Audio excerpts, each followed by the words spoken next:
सुप्रभात बच्चों, आज हम हिंदी व्याकरण का पाठ 23 डायरी लेखन पढ़ेंगे।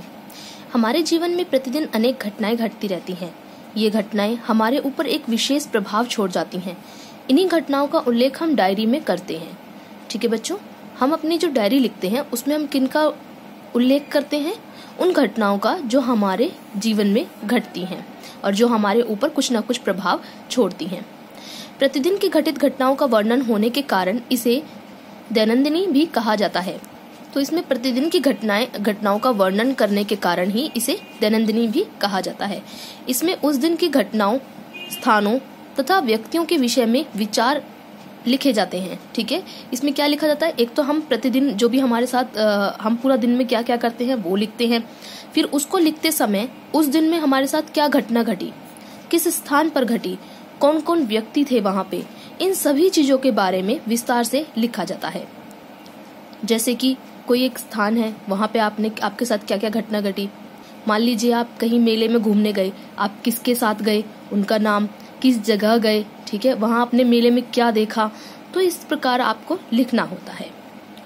मन में आए विचारों को भी व्यक्ति डायरी में लिखता है। ठीक है, तो डायरी में एक तो पूरे दिन की घटनाएं, ठीक है, साथ ही अगर कोई हमारे जीवन में कोई विशेष घटना घटी है तो वो, और हमारे मन में कोई विचार आए, कोई भी उत्तम विचार, कैसा भी विचार अगर हमारे मन में आता है और हम चाहते हैं कि उसे हमें लिखना चाहिए, तो व्यक्ति वो भी अपनी डायरी में लिख सकता है।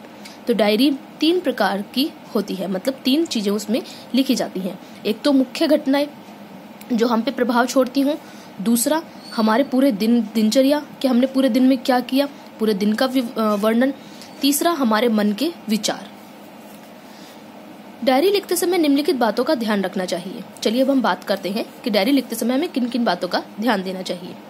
उस दिन घटी महत्वपूर्ण घटनाओं का उल्लेख उसमें अवश्य किया जाना चाहिए। ठीक है, अगर हम पूरे दिन की कोई बात कर रहे हैं तो उस दिन अगर हमारे पूरे दिन में कोई एक विशेष घटना घटी है या कोई महत्वपूर्ण घटना घटी है तो उसका उल्लेख हमें जरूर से जरूर करना चाहिए। घटना का विवरण संक्षेप में होना चाहिए। तो घटना का जो हम विवरण करेंगे वो संक्षेप यानी कि छोटा होना चाहिए। अगर हम देखो, डायरी क्या होती है, हमारे पुराने जो जीवन के जो भी बात बीत चुकी है उसको याद रखने के लिए लिखी जाती है। ठीक है, तो अब हम अगर पूरा विस्तार से लिखेंगे, ठीक है, कि ऐसा ऐसा हुआ था, मैं ऐसे उठा, ये हुआ, वो हुआ, तो पूरा विस्तार से अगर हम लिखेंगे तो बहुत ही लंबा हो जाएगा और हम अपने हर दिन को अपनी डायरी में नहीं लिख पाएंगे। इसलिए हमारी जो घटना या जो भी हम विवरण लिख रहे हैं वो संक्षेप यानी छोटा छोटा होना चाहिए। जैसे इतने बजे मैं उठा और सीधे उसके बाद मैं इनके साथ घूमने गया, ठीक है, मेले पहुंच के हमने ये चीजें देखी। तो इस तरह से जो मुख्य मुख्य बातें हैं केवल उन्हीं को लिखना चाहिए। दिन, समय और स्थान भी लिखना चाहिए। हमें दिन भी लिखना होगा, किस दिन हमने किया है, क्या समय था उस समय और क्या स्थान था। तो ये चीजें भी हमें लिखनी चाहिए। इसी से हमारे दिमाग में ये बात दोबारा, जैसे अगर हम पढ़ रहे हैं अपनी डायरी को पुनः, जैसे हमने बहुत पहले की बात लिखी, तो हमें पता चल जाता है कि ये उस दिन की बात थी, उस जगह की बात थी और ये उस स्थान की बात थी। अपने मन में उठी प्रतिक्रियाओं को डायरी में अवश्य स्थान दिया जाना चाहिए। ठीक है, अब हमारे मन में कोई भी घटना है तो उसको लेकर के हमारे मन में क्या भावनाएं आ रही हैं, क्या हमारा मन कर रहा है उस घटना के प्रति, तो वो चीजें भी हमें लिखनी चाहिए। व्यक्तिगत भावनाओं को खुलकर लिखा जाना चाहिए क्योंकि डायरी मूल रूप से व्यक्तिगत होती है। देखिए, व्यक्तिगत यानी कि निजी, ये आपकी अपनी, जिसे पर्सनल बोलते हैं, तो ये पर्सनल होती है एक तरह से। तो इसमें आप अपनी हर बात को लिख सकते हैं कि मेरे, अगर मान लीजिए आपको किसी चीज को देखकर घृणा हो रही है तो आप उसे खुलकर लिख सकते हैं कि हाँ, वो चीज ऐसी ऐसी थी जिसे देख करके मुझे घृणा हुई। तो आप यहाँ पे अपनी बात पूरे आराम से लिख सकते हैं क्योंकि ये आपकी अपनी निजी डायरी होती है। डायरी में व्यक्ति, स्थान अथवा घटना के प्रति अपनी टिप्पणी भी दी जा सकती है।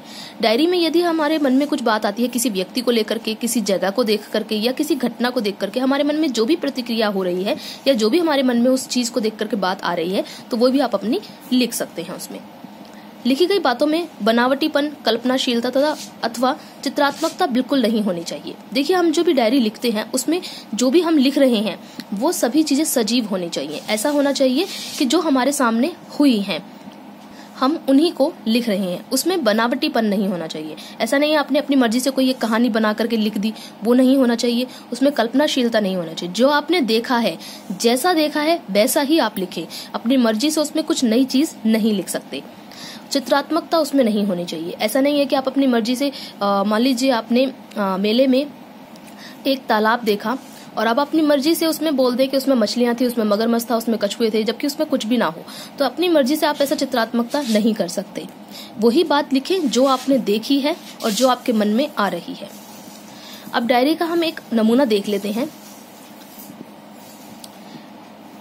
देखिए ये है डायरी की। सबसे पहले शुरुआत हमें तारीख से करनी चाहिए, ठीक है, ताकि हमें पता रहे कि कौन से समय की बात हम कर रहे हैं।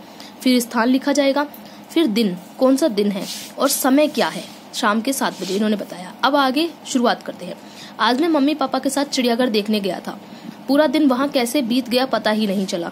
मैंने वहां बहुत से जानवर देखे, दहाड़ता हुआ शेर, नाचता हुआ मोर, पानी से खेलता हुआ हाथी, उछल कूद करता हुआ बंदर और ढेर सारी रंग बिरंगी चिड़िया। मैं बहुत दिन से चिड़ियाघर देखने जाना चाहता था। मुझे वहां बहुत आनंद आया। यह दिन मैं कभी नहीं भूलूंगा। ठीक है, तो इस प्रकार अपने मन के आपको भाव लिखने चाहिए। किस जगह पे आप गए थे, आपने उसका देखो संक्षिप्त वर्णन है। अगर ये पूरा बताए तो ये बहुत लंबा हो जाता। तो जो मुख्य मुख्य बातें हैं केवल उन्हीं के बारे में बताना होता है। तो ये डायरी लेखन का एक नमूना था। मैंने आपको डायरी लेखन पूरा समझा दिया है। अब आप इसे आराम से कर सकते हैं। फिर भी अगर आपको इसको लिखने में, इसको समझने में कोई परेशानी, कठिनाई हो तो मुझे व्हाट्सएप पे मैसेज करके पूछ सकते हैं।